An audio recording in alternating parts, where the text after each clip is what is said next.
ପଖାଳ ଦିବସର ଅନେକ ଅନେକ ଶୁଭେଚ୍ଛା ଓ ଅଭିନନ୍ଦନ। ଆସନ୍ତୁ ଆମେ ଓଡ଼ିଆ ଭାରି ବଢ଼ିଆ ପଖାଳ ମୋଟେ ଖାଇ ପଖାଳ ଦିବସକୁ ପାଳନ କରିବା।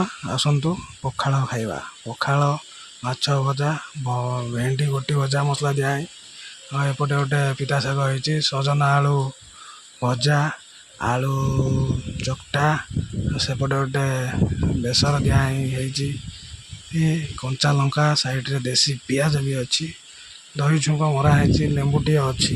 ଆସନ୍ତୁ ମୁଠିଏ ମୁଠିଏ ପଖାଳ ଖାଇ ଆମେ ଓଡ଼ିଆକୁ ଗର୍ବିତ ମନେ ପକାଇବା।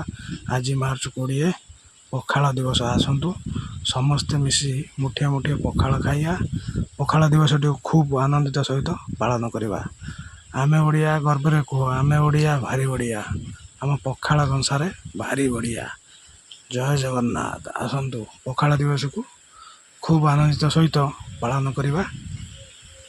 ଆପଣମାନେ ଦେଖୁଥିବେ ଖୁବ୍ ସୁନ୍ଦର ଭାବରେ ସଜା ହେଇଛି, ପୁରା ଛୁଙ୍କ ଦିଆ